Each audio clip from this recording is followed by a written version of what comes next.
दोस्तों नमस्कार। जम्मू कश्मीर के पूर्व गवर्नर सत्यपाल मलिक का कल निधन हो गया और आज शाम 3 बजे उनका अंतिम संस्कार है दिल्ली में। मलिक साहब मूल रूप से बागपत के हिसावदा गांव के रहने वाले थे और आज उनके जीवन के बहुत सारी अनछुए पहलुओं पर हम बात करेंगे चौधरी नरेंद्र सिंह एडवोकेट साहब से। आप जो है छपरोली से 5 बार एमएलए रहे हैं और चौधरी चरण सिंह के बहुत करीबी रहे हैं। खास बात यह है कि जिस मेरठ कॉलेज मेरठ में सत्यपाल मलिक ने छात्र राजनीति की, उसी शहर में उसी मेरठ शहर में आपने एक हिस्से में, जीवन के एक हिस्से में वकालत की और फिर आप चौधरी चरण सिंह के बहुत करीबी रहे, बहुत भरोसेमंद रहे और 5 बार आपको छपरोली से उस सीट से चुनाव लड़ने का मौका मिला जहां से चौधरी साहब खुद चुने जाते थे और मुख्यमंत्री रहे। सर, आप किस तरह से सत्यपाल मलिक साहब को याद करना चाहेंगे? भाई, कल सुन के बहुत दुख हुआ। कल करीब 2 बजे मेरे पास बाहर के कई लोग बैठे थे और वो अपना व्हाट्सएप मैसेज वगैरह देख रहे थे, तो एकदम उन्होंने कहा कि सत्यपाल मलिक नहीं रहे। बड़ा शौक लगा। बहुत ही लंबी एसोसिएशन थी सत्यपाल मलिक से। वो यहाँ मेरठ कॉलेज में, मुझे रूम भी याद है, ओल्ड हाउस जो हॉस्टल, ओल्डरनल हॉस्टल बोलते हैं। ओल्डरनल ओल्ड हाउस। हाँ जी। तो ओल्ड हाउस में उसका रूम की नंबर तो मुझे याद नहीं है, कोने का रूम था। अब तो वो सारा बिस्मार हो गया, कच्ची बिल्डिंग थी। सबसे पुराना हॉस्टल है मेरठ कॉलेज का, इसमें रहते थे सत्यपाल। और वो, अब मुझे एग्जैक्ट ईयर तो याद नहीं, 2 बार वो अध्यक्ष भी रहे, तो तब से मैं उनको जानता हूँ। और उसका कारण भी ये हुआ, एक आध दफ़े मेरठ कॉलेज में पता नहीं स्टूडेंट्स ने कोई लाठी चार्ज किया, किस उपलक्ष्य में हुआ था। मेरा घर मेरठ कॉलेज की बाउंड्री से इधर वेस्टर्न साइड में मिला हुआ है, बाउंड्री वाल मेरठ कॉलेज की, और ओल्ड हॉस्टल की जो वाल है वो मेरे घर से 4 या 4.5 मीटर पर है जी। और ऊपर छत पर से वो सब दिखाई पड़ता है। तो दीवार कूद के सत्यपाल मलिक भी इधर मेरे घर में से निकल के इधर से गया। काफ़ी लड़कों को चोट लग गई थी जी। ये आमतौर से मुस्लिम हॉस्टल के सामने इधर से आई वो पुलिस और उन पर लाठीचार्ज किया। तो सत्यपाल मलिक तो अग्रगणी रहते ही थे उसमें। जी। खैर, वो तो पुरानी बात है। इसके अलावा भी असल में जब वो पढ़ते थे छात्र हिसावदा गाँव में, वहाँ मेरे गाँव के एक श्याम सिंह शास्त्री पढ़ाते थे डिकौली में, और प्रिंसिपल डिकौली के थे चंद्रपाल सिंह ढाका। मैं जानता था, मेरे बड़े अच्छे मित्र थे, अपनी रहे वो हमारे यहाँ लूम इंटर कॉलेज, मेरे गांव का मिला हुआ इंटर कॉलेज है, उसमें प्रिंसिपल थे। फिर वो डिकौली आ गए, तो ये वहाँ पढ़ता था। तो वहाँ डिबेट में ये इसका नाम होने लगा था, भाई सत्यपाल बड़ा अच्छा बोलता है जी। तो खैर, लेकिन वो फॉर्मल जानकारी थी, कोई उसमें बहुत घनिष्ठता नहीं थी। मैं यहाँ वकालत करता था, मैं तो 1962 में आ गया था कचहरी में, तो उनसे कोई ख़ास घनिष्ठता नहीं थी। लेकिन 74 में एकदम उनको चूज़ कर लिया चौधरी साहब ने कि वो एमएलए होगी बड़ौत से। बागपत से? बागपत और बड़ौत सीट होती थी? बड़ौत थी उन दिनों सीट। अच्छा। उन दिनों सीट बड़ौत थी, उससे बल्कि जगत सिंह भी बाद में लड़े, जगत सिंह हार गए थे जी। और इसलिए मैं जानता हूँ, आचार्य दीपांकर जी को मैं जानता था। वो बहुत वरिष्ठ बड़े कम्युनिस्ट थे उत्तर प्रदेश के जी। एक टांग उनकी बचपन में चली गई थी, एक टांग पर रहते थे। अच्छे विद्वान थे, वो थे तो कम्युनिस्ट, लेकिन बाद में वो भी भाजपाई हो गए थे जी। उनको हराया था। वो पहले एक दफ़े हो गए थे, हरख्याल सिंह को हरा करके हो गए थे, लेकिन नेक्स्ट टाइम सत्यपाल ने उसको हराया था। वो भी उनकी रिमार्केबल विक्ट्री थी उस टाइम में जी। बोलते बहुत अच्छा थे, इसमें कोई दो राय नहीं। उनका भाषण मुझे एक बार याद है, बड़ौत में चौधरी साहब के किसी एक चुनाव में आया था, तो हम तो रहते ही थे मंच पे। तो उसने वहाँ जो कहा कि भाई फ़र्क जो है वो गेहूं की बाल और गुलाब के फूल में है जी।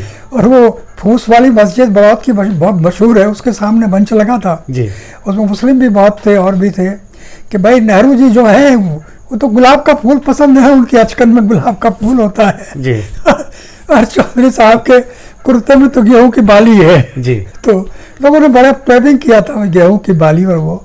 तो खैर, मैं तो ये इसलिए कहना चाहता हूँ कि सत्यपाल भाई बहुत अच्छा बोलते थे। मेरी उनसे अंतिम मुलाकात तो हुई थी मेरठ कॉलेज में, जब वो गवर्नर थे बिहार के। तो मेरठ कॉलेज में वो आए थे डॉक्टर राम कुमार गुप्ता मेरठ कॉलेज से वो बने रहते हैं किसी न किसी पद पे। वो मेरे मित्र हैं, मेरे गांव के हैं, पास में मेरे गांव के तुगाना गांव है, वहाँ के वो परिवार जानता है। चौधरी साहब के भक्त हैं राम कुमार गुप्ता का परिवार। तो वहाँ उसके बाद में तो खैर हम लोग बैठे थे, लेकिन जब मीटिंग खत्म होगी तो हम उठ के चल दिए। वो आपने देखा होगा छोटा सा वो है वहाँ मेरठ कॉलेज में एक बैठने का, वो क्या कहते हैं जिसमें ऊपर तक बैठ जाते हैं ना लोग। जी जी, बालकनी। तो नहीं, वो बालकनी तो नहीं करनी चाहिए, बाहर ही ओपन स्पेस थी उसमें जी। तो बाद में जब वहाँ से चल दिए तो एक आदमी को भगा हुआ कि मलिक जी बुला रहे हैं आपको जी। तो मैं कहाँ, तो मीटिंग करने के वो लंच है, और तो राम कुमार भी था वो खड़े, फिर अपने बराबर में मेरी कुर्सी डलवा ली, बात करते रहे जी। और मैं उनसे कह रहा था, जब उठे तो कुर्सी उनके साथ उठ गई, वो कुर्सी प्लास्टिक की थी जी। तो उनका भाई कुछ वेट कम कर ले जी। कोई गुंजाइश नहीं वेट कम करने। ये बिहार के जब गवर्नर थे तब की बात है जी जी। हाँ, वो भेंट तो वो थी, वो उनसे हुई थी, मतलब वैसे व्यक्तिगत रूप लगभग 7 साल पुरानी बात है। हाँ, जब भी वो थे यहाँ जी, के। जी, जी। उसके बाद में फिर कोई एक सज्जन उनसे मिलने गए थे, तो वहाँ उसका जिक्र किया कि मैं नरेंद्र सिंह जी जानते हो, मेरे से बात की फ़ोन पे, कहने लगे मैं आऊँगा भाई साहब आऊँगा। तो इसमें तो कोई बात नहीं, उनमें बड़ी आत्मीयता थी और ये बताने की ज़रूरत नहीं। जब कभी भी 2-3 में ज़्यादा नहीं गया, मेरी कुछ आदत में नहीं ज़्यादा, पर 2-4 दफ़े जब भी मैं दिल्ली गया, जब हमारे राज्यसभा के मेंबर थे हमारे उसमें ये जगत सिंह जी से उनकी मित्रता रही है बहुत। जगत सिंह जो भाई हमारे MLC हैं, तो वो ले गए मुझे, जब मैंने कहा हाँ चलेंगे, तो तब मिले थे। मैंने देखा कि वो काफ़ी, मैंने देखा कि हॉस्पिटेबिलिटी उनकी बहुत थी, और ख़ास तौर से यूथ। एक बात उनकी और मैं विशेषता देखी, उसको कोई नहीं जानता होगा, 10-20 लोगों को मैं यहाँ मेरठ और बागपत के ऐसे लड़कों को जानता हूँ जो उस समय के उससे जुड़े हुए हैं ना, आज तक जुड़े हुए हैं जी। और वो कोई भी बात हुई, चौधरी साहब से भी उसका विरोध हुआ, चौधरी साहब का के बारे में किसी की बोलने की तो हिम्मत नहीं थी, लेकिन सत्यपाल को उन्होंने नहीं छोड़ा। तो ये कहीं ना कहीं तो बात है, नेता में कोई बात तो है ये। लेकिन एक चीज बताइए सर, कि जैसे वो बहुत, उनके पिताजी बहुत छोटे किसान थे। हाँ, बहुत छोटे, वो बचपन में चले गए थे। वो चले गए जब सत्यपाल मलिक छोटे थे, बहुत छोटे थे। तो वहाँ के एक सामान्य किसान परिवार से निकल के हायर एजुकेशन तक पहुंचना, फिर स्टूडेंट यूनियन में पार्टिसिपेट करना, और फिर देश के तमाम बड़े नेताओं के करीब जाना, चौधरी चरण सिंह हो, चाहे इंदिरा गांधी हो, चाहे VP सिंह हो, अटल बिहारी वाजपेयी जी को भी लाइन अप किया उन्होंने एक वक्त में, और फिर नरेंद्र मोदी को लाइन अप किया उन्होंने, और वो 4 बार गवर्नर भी बने। तो ये जो आर्ट है, ये आर्ट कैसे उन्होंने, यही तो ब्यूटी है सत्यपाल भाई के कैरेक्टर की। मैं एक बात और बता दूं आपको, इसको उनके नज़दीक के लोग तो जानते हैं। वो असल में चौधरी साहब के संपर्क में आकर के, तो वो उन्होंने तो तुरंत ही उनको कॉलेज से बुला करके MLA बना दिया 74 में।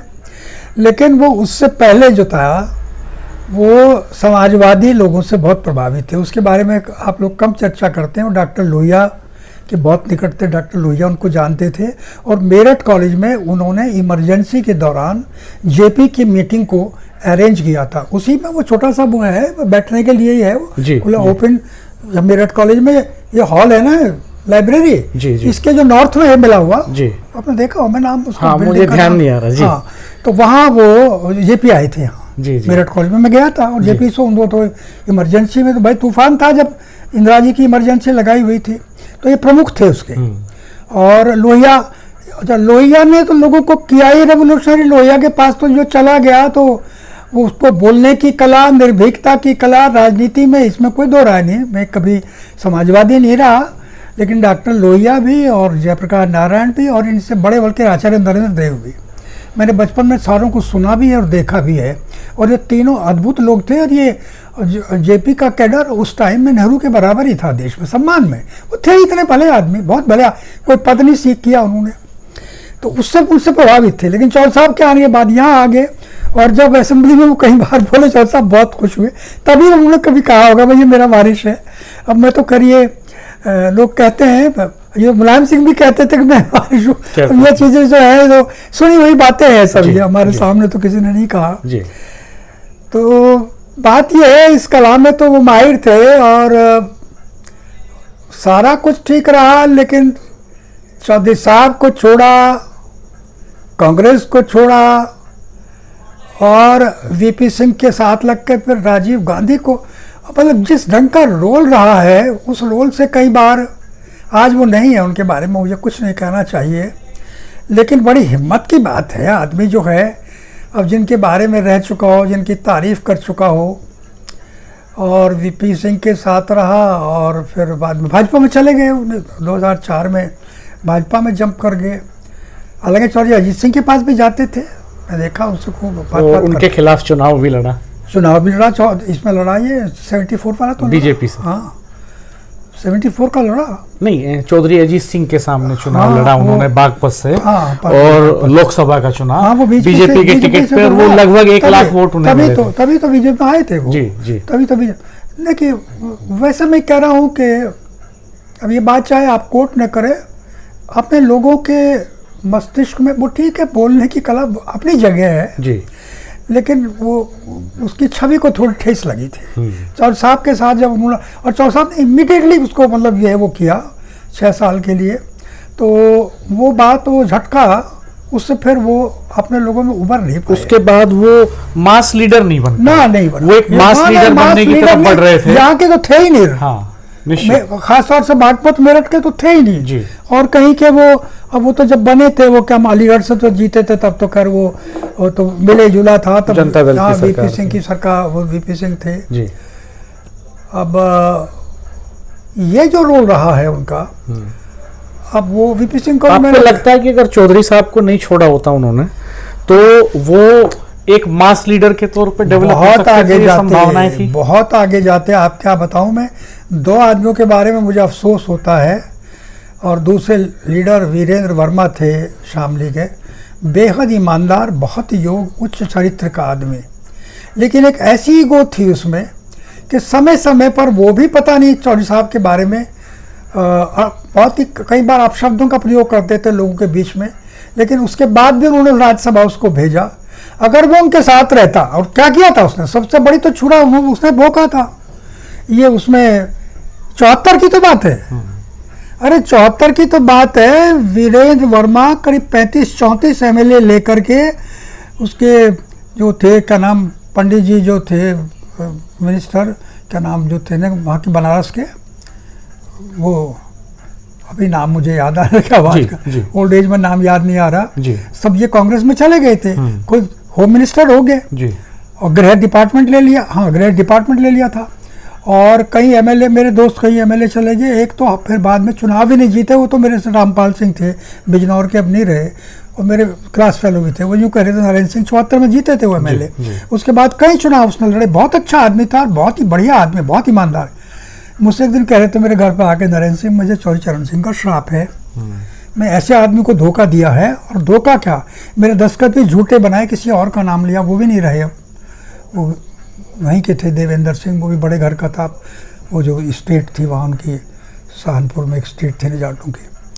खैर, तो सत्यपाल जी का बस यही है, बोलने में बहुत अच्छे थे और बेधड़क भी रहे, और हाल के दिनों में उन्होंने मोदी के खिलाफ जो बयान दिए, बराबर जिसको जिस ढंग से रिपीट करते रहे, ये बड़े साहस की बात है।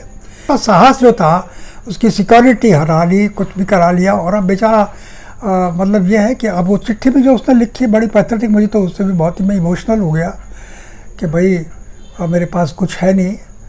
तो अनफॉर्चुनेट शादी से इकबाल से उसका झगड़ा हो गया, लड़का जो है उनका बड़ा अच्छा नाम उसका रखा था, वो जो इकबाल का जो उनका बेटा था ना कबीर का जी, कमाल जी उनका नाम भी कमाल रखा। खैर वो इस मामले में जो है उसकी कुछ राजनीतिक जो उसकी पकड़ थी वो बहुत अच्छी थी, और लोगों को बांध लेता था बोलने में। यहाँ जब उसके कई काम थे, यहाँ जब मेरठ कॉलेज के सामने लाठीचार्ज हुआ, वो लड़की जो प्रोफेसर की एक शर्मा की बेटी को ले गया था ड्राइवर, उस पर डीआईजी के सामने कि तुम कुछ कर नहीं रहे, प्रभावी लोग हैं, तो उसमें वकील लोग भी गए थे, मैं था तो वकालत करता था मैं तो वो लाठीचार्ज हुआ, उसका सिर फूट गया था उस दिन, सत्यपाल के चोट डंडा लग गया था, उससे बड़ा नाम हुआ। फिर यहाँ एक पंथ आया था डिस्ट्रिक्ट मजिस्ट्रेट, उसको चूड़ियाँ पहनवा दी, कुछ लेडीज से ले जाकर उसके करता रहता था खुराफात। मतलब यह है कि वो उसकी रगों में राजनीति थी। और कुल मिला के तो मैं यही कहूँगा कि हाँ, अंतिम मेरी जो बात, एक बात और हुई थी, तो गोवा में मेरा बेटा है, इसमें है आपका जो है ये जो होती है ना, क्या कहते हैं इसको, असल में आजकल भूलने लगा। वो गोवा में सर्विस कर रहा था, वो भी, उसकी वाइफ भी। मैं गोवा गया था, कई साल हो गए, जब गवर्नर थे गोवा के। जी। तो मैंने फ़ोन किया 25 दिसंबर था उन दिनों, उस दिन जब मैंने फ़ोन किया, यही राणा बोल रहा था अभी, जो कल किसी ने उनके सेक्रेटरी थे वो जी। तो कहने लगे जी वो आज बेहद बिजी हैं, चूँकि 25 तारीख का यहाँ बहुत इम्पोर्टेंट है गोवा में, कहीं तो प्रोग्राम है बाहर में, तो मैं आपको दोबारा फ़ोन करूँगा। तो उसने अगले दिन दोपहर बाद फ़ोन किया कि आपको बुला रहे, आ जाइएगा। असल में उस दिन मेरा प्लेन था हवाई जहाज़ पर, कुछ 4-5 बजे वापसी का, 26 को। मैं भी था, मेरा बेटा प्रज्ञान भी मेरे साथ था। तो वो फिर मैंने कहा, मगर भाई आई एम वेरी सॉरी, अब आज तो मैं नहीं आ सकता, अभी हूँ यही, मन का प्लेन का टाइम हो रहा। तो वो मिस कर गया, नहीं तो मैं जाता था। बल्कि मैं उसके लिए एक किताब भी भेजी थी, मुझे पता नहीं, एक बुक मैंने लिख कर भेजी थी उसको, उनको गिफ्ट भेजी थी, बड़ी अच्छी बुक थी कोई, वो पॉलिटिक्स पे ही थी, और पॉलिटिक्स थोड़ी थॉटफुल पॉलिटिक्स थी। अब वो किताब मुझे याद नहीं है, गोवा भेजी थी उनको। तो उनसे मेरा स्नेह रहा बहुत, और इसमें तो कोई दो राय नहीं, वो विरोधियों का भी इतना सम्मान करते थे, मिलने चलने। चौधरी साहब उनसे क्यों नाराज हुए, क्यों निकाला था 6 साल के लिए उन्हें? चौधरी साहब का क्या, वो तो कांग्रेस के ऐसे सर्किट में चले गए थे, वहाँ नाराजगी का कोई गुंजाइश ही नहीं रही थी। वो चौधरी साहब का नाराज होता, अब भी कोई भी नाराज हो जाता। ओम मेहता, ये किसी ने मुझसे कहा, अरुण नेहरू बताइए, इतना नजदीक था राजीव गांधी के।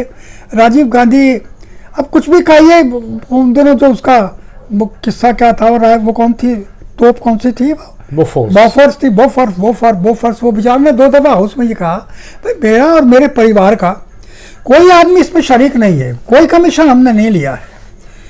और साहब उसको और वीपी सिंह ने कि 15 मिनट में ला दूं, और सारा ब्लैक मनी ला दूं, और मैं ये ला दूं, और मेरी उसमें चिट्ठी है, और उसमें बेचारे का उसका ये आगे चंद्रशेखर बन के प्राइम, उसकी हत्या ही होगी बेचारे की।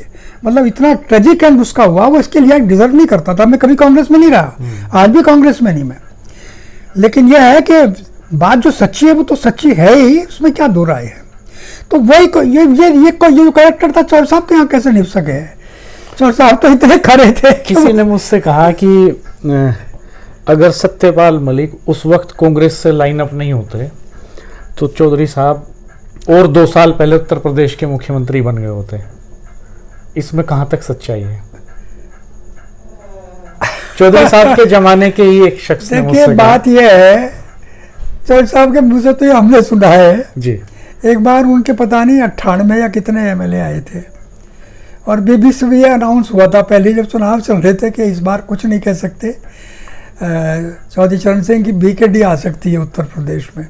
उन्होंने कहा था कि भाई मैं अपने जो शेड्यूल्ड कास्ट मेरे सीट्स पर एमएलए लड़ रहे हैं उनको 3-3 हज़ार रुपये मैंने मदद की है, अगर मेरे पास 50-50 हज़ार रुपये और होते इन्हें देने के लिए तो मैं मुख्यमंत्री हो गया था। हालांकि उस वक्त की अब ये कहने की बात नहीं, आज बहुगुणा जी चले गए, बहुगुणा हमारी पार्टी में आ गए थे, और एक दिन बहुगुणा जी के साथ मुझे चौधरी साहब ने भेजा था, उनके चुनाव में आए थे वो, लास्ट चुनाव में मैं उसका प्रभारी था। कहते तुम रास्तात रहो, उनके बड़े नेता, उनकी मैंने कई जगह बागपत में, मुस्लिम एरिया में कई जगह उनकी मीटिंग रखी थी। वो भी जो आज ईवीएम का झगड़ा है ये हमेशा से रहा है, ये एक्सेप्टेड इट, अब आज कहने की बात नहीं है। मैं कहता हूँ उनको बहुत सम्मान करता हूँ, is was very good leader. Congress में कई लोग बहुत अच्छे होते हैं। तो बात यह है कि सत्यपाल मलिक का जो कॉन्डक्ट राजनीति में रहा, उसको मैं ये नहीं कहता उसको अच्छा कहो या बुरा, चौधरी साहब उस लीग के वो नहीं थे। चौधरी साहब के अंदर तो सिंसियरिटी थी, सच्चाई थी, ईमानदारी थी, चरित्र था, यही तो नीति थी उनकी। वो पैसा थोड़ा ही था उनके पास, वो तो 1 मैन आर्मी थे भाई। चौधरी साहब तो भाई 2 ही आदमी 3 आदमी जीते थे जिस साल में प्रभारी था उनका, 84 में मैं उनका प्रभारी था, और कुल 1.5 लाख रुपए में सारा चुनाव लड़ा था वो, आपको बता रहा हूँ। मुझसे कहने लगे नरेंद्र सिंह पैसा वैसा है क्या? चुनाव भी तो 30 दिन 35 दिन चलते थे। मैंने कहा जी अभी तो नहीं आ जाएगा। तो मुझसे कहने लगे 50,000 रुपये मेरे पास हैं, तुम ले जाओ। तो मैं ले गया, लेकिन वो भी दे दिए, चंदा दे देते लोग, पर यह खर्च नहीं हुआ था। लोग खर्च तो करे थे, दफ्तरों में कुछ नहीं, गाड़ी एक दो से गाड़ी एक क्षेत्र में कभी से ज़्यादा गाड़ी नहीं चली।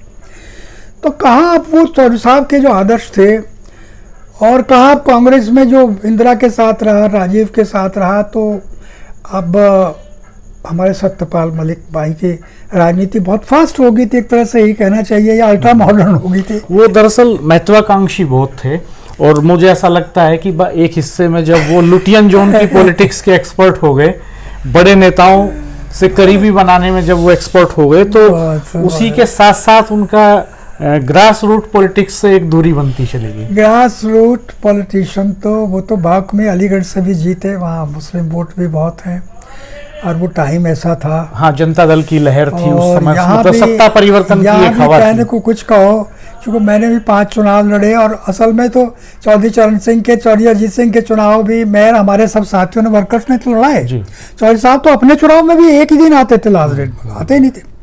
लेकिन ये एक चुनाव तो आज तक उन्हीं के नाम से लड़ रहे। चपौड़ी तो हमने आज तक विरोधियों को नहीं दी जी। हालांकि हमारा एमएलए भाग गया लेकिन वो जीत के भगा, वो उसकी कोई बलाल नहीं हमें। लेकिन हमें तो इसी बात का गर्व महसूस करता हूँ कि चमरौली को चौधरी साहब ऐसा एक आधार दे गए, उसमें ऐसा बीज बो गए कि वो कटिंगे आए। सब देखे सारी सरकारें, भाजपा भी आ गई, कांग्रेस भी आ गई, और लोग भी आ गए। तो मैं तो बहुत उनके प्रति सचमुच में सत्यपाल का मुझे अफसोस हुआ। He was a good friend, और बहुत ही एमिकेबल बिहेवियर था उसका। कहीं कुछ भी उसने काम किया, हम तो उसमें सीधे इन्वॉल्व नहीं थे, लेकिन चौधरी साहब के साथ हम इन्वॉल्व थे। जब चौधरी साहब दुखी हो, वो बहुत दुखी हुए, और दुखी होकर ही तो उसको डिसमिस किया। उनको तो एक तरह से मतलब ये है कि डिसमिस किया, और वो कह रहे थे कि ये तो अभी आधा घंटे में जाने वाला था। उनके सूत्र थे कि मैं बता रहा हूँ जाने वाला है, था अभी। लोग कांग्रेस ज्वाइन करने वाले थे ठीक उससे पहले। उस दिन मैं दिल्ली था जी, जिस दिन चौधरी साहब ये बात कर रहे थे जी। कितनी खरी राजनीति थी उनकी। अब हम जो है सत्यपाल भाई को याद भी करते हैं तो चौधरी साहब के संदर्भ में याद करते हैं, तो बनाया उनका था। अच्छा, एक बात मुझे बहुत अच्छी लगी, अब उसने जो चिट्ठी लिखी है वो कल वायरल होती, मैं कल पढ़ रहा था। हाँ, जो उसमें कहा मुझे बहुत अच्छा लगा कि मेरे गुरु चौधरी चरण सिंह थे, उनसे मैंने सीखी है ईमानदारी, और मैंने वो 300 करोड़ रुपए नहीं लिए। उस संदर्भ में उन्होंने बात कही, मुझे बात बहुत अच्छी लगी। लेकिन उससे पहले मुझे एक बात इतनी बुरी लगी, उनके कई दोस्त बैठे थे, उनके सामने मैं भी अपना संतुलन खो बैठा, मैंने पता नहीं कुछ क्या क्या बक दिया उसके लिए। उससे पहले उसने राजीव गांधी को उसका राहुल गांधी को इंटरव्यू दिया जी। उसमें इतनी घटिया बात बोल गए वो कि सर साहब ने मुझे बुला लिया था, मैं हो गया, मैंने उनको ये सिखाया, मैंने उनको ये सिखाया, और वो तो कहने लगे तो वो और कुछ बताइएगा, तो बोले महत्वाकांक्षी बहुत थे, प्रधानमंत्री के बहुत महत्वाकांक्षी थे, बस ये कमी थी।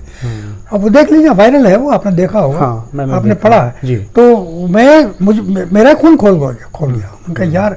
और वो जो आदमी उनके क्लास फेलो थे, वो आप जानते होंगे उनको, तो पत्रकार उन्होंने ऐसा कहा कि चौधरी साहब महत्वाकांक्षी थे, प्रभात राय जी। प्रभात राय भी उन्हें थोड़ा जल्दी थी प्रधानमंत्री बनने की, जल्दी नहीं थी, शायद महत्वाकांक्षी वर्ड भी यूज किया जी। वो इट वाज डेरोगेटरी। और किसके सामने तुम किसकी बात करते हो? अगर राजनीतिक कॉन्डक्ट की बात रही है तो चौधरी साहब तो गांव के गरीब के लिए बात करी, इसी के लिए मर गए राजनीति करते हुए, इसके लिए समझौते किए, लेकिन किसी की शर्त कोई नहीं थी, शर्त मेरी थी। देख लो जहां भी समझौते किए, कहीं उन्होंने वो नहीं छोड़ा, किसी को नहीं छोड़ा। उन्होंने तो सचमुच में गरीब लोगों का दिल्ली का रास्ता दिखाया राजनीति में। गांव के लोगों को गांव के लोगों को कौन पूछता था? आज तो सारे ओबीसी की, बैकवर्ड की, और ये सारे हिंदुस्तान में इसी की बात। जिस वक्त जनता दल की सरकार थी और उत्तर प्रदेश में मुख्यमंत्री का चुनाव होना था, तो उस वक्त सत्यपाल मलिक की भूमिका क्या थी? किस वक्त? जब उत्तर प्रदेश में जनता दल की सरकार बनी देश में, और उत्तर प्रदेश में भी मुख्यमंत्री का चुनाव होना था, चौधरी अजीत सिंह वो चुनाव लड़े मुलायम हाँ, सिंह यादव जी मुलायम से और 6 वोट से लूज कर गए। ये कहा गया उस वक्त की वो जो 6 वोट की कमी रही वो वेस्टर्न यूपी के कुछ एमएलए थे जिनकी वजह से वो कमी रही। भाई वो तो मैं तो चुके था वहीं पर जी, और बहुत ही अफसोसजनक बात है वो। यानी आप ताज्जुब करेंगे, अब सब लोग चले गए, वो उसने कम से कम अजीत सिंह के जो एमएलए थे, जो अजीत सिंह ने जिनको टिकट दे रखे थे, उनमें से 8-10 लोगों से तो मेरी बात हुई, उनको 20,000 से 50,000 रुपया मुलायम सिंह ने तभी दे दिया, बिना कहे ज़बरदस्ती दिया। और उनमें से शत्रुघ्न प्रकाश थे बनारस के, और ये था जो आजकल वहाँ से अयोध्या से जीत का आया, ये अवधेश जो है, ये दलित है, ये था। और जिन कितने लोग थे उसमें जो है, नाम नहीं लेना चाहता मैं, सारे अपने ही लोग हैं, वो तो बहुत बड़ा डैमेज हुआ था। और चौधरी अजीत सिंह बहुत भोले थे, वो राजनीति नहीं जानते थे। और आपको ये बताऊँगा बात, अगर जीत भी जाते हैं अजीत सिंह जी तो उस दिन बहुत भयावह स्थिति थी, कम से 20 गुंडे क्रिमिनल्स लगा रखे थे इधर उधर तमाम। सत्यपाल मलिक की भूमिका क्या थी उस वक्त? 0। मुझे तो लगा नहीं कहीं उसका कोई काम हो, और उसका प्रभाव ही क्या था वहाँ। वो किस तरफ थे? मैं तो उनका कोई रोल देखा नहीं, मैं कहीं था, मैं तो लखनऊ ही था, कोई रोल उनका देखा नहीं मैंने। मुझे नहीं याद कि कोई उसने कोई काम किया हो, कोई रोल हो। वो तो सारी आखिरी वक्त में वो बेहद अकेले भी थे, बहुत अकेले थे। और एक तो बता रहा था कि एक मेरे पास तो आया तो है उसका एक वीडियो, वो जो थे ना, वही क्या नाम आपका, वो रॉय जो है ना, प्रभात रॉय जी, वो अपनी बेटी के पास भी यूरोप गया हुआ है जी, उसी का वो आया था कल भेजा किसी ने कि वहाँ तो जमशेद था, ये उनका चेला है, शुरू से ही है, ये भी शुरू से ही है जमशेद जी। और जमशेद के ऊपर बहुत लोग नाराज हो गए, जमशेद को लगा रखे हैं जमशेद को, लेकिन जमशेद को छोड़, ये कहा जाता है कि जमशेद का कहा कभी टाला नहीं टाला, सही बात है। जमशेद को हटाने के लिए यहाँ के कई लोगों ने सत्यपाल मलिक से तो मैंने की नौबत आ गई, लेकिन वो छोड़ा नहीं उसको। और एक वो राणा का नाम था उसमें, वो थे नारायण से टेलीफोन पे तो बात हुई थी मेरी जब गोवा में थे, लेकिन मिला नहीं मैं कभी उनसे। जी। मैं तो बहुत कम गया हूँ, लेकिन एक आध दफा जगत सिंह जी ले गए। तो ठीक है सर, आपने हमें समय दिया और मलिक साहब के बारे में बहुत सारी बातें बताई। चूँकि आपसे पहले मैं एक बात बता दूं, मैं आपका बहुत आभारी हूँ। कल जब ये सूचना मुझे मिली, संभवतः उनकी डेथ के विदिन हाफ एन आवर मुझे मिल गई। वो बाई चांस बैठे थे, वो देख रहे थे, कहने सत्यपाल मलिक इज नो मोर। और यहाँ मैं आई वाज शॉक्ड, और वो बात भी एब्रप्टली तो उसका दूसरा रूप हो गया। वो भरत गांधी हैं जो पहले यहाँ रहा करते थे, भरत गांधी कुछ लोगों के साथ बैठे थे, आए हुए हैं आजकल मेरठ में ही है। तो बात हो रही थी, उनका भाई बहुत उनसे संबंध। अब आप देख लीजिए कब की बात है, सबसे 65 में, यहाँ से मैंने वकालत यहाँ 62 में शुरू की थी, तब से कई कोई जान पहचान तो थी। और जगत सिंह से भी थी काफ़ी, फिर जगत सिंह भी उनके 1-2 साल बाद में जगत सिंह भी वो हो गए। जगत सिंह उससे छोटे हैं शायद 2-3 साल। वो जो रॉय है प्रभात, वो क्लास फेलो है उनका, उनका क्लास फेलो रहा है। बाकी पब्लिक लाइफ की छोटी छोटी बातें तो बहुत हैं, आई थिंक उनकी चर्चा क्योंकि मैं बहुत आपका आभारी हूँ। और एक प्रकार से मैं तो यही कहूँगा, अपने भाई सत्यपाल के लिए श्रद्धांजलि अर्पित करता हूँ। भगवान उनकी आत्मा को शांति प्रदान करे। बहुत ही एक तरह से कहना चाहिए, एक ऐसा सनसनीखेज उनका राजनीतिक जीवन था कि धमाकेदार राजनीति उन्होंने की। जब से राजनीति में घुसे तो वो उनकी उथल पुथल चलती ही रही। वो अलग बात है, डिफरेंट पार्टी बदली, लेकिन उनकी ऊंचाइयाँ उससे बढ़ती ही गई, वो कहीं उससे नीचे नहीं गए। थैंक यू सर, आपने हमें समय दिया और मलिक साहब की बहुत सारी यादें आपके जहन में हैं जो साझा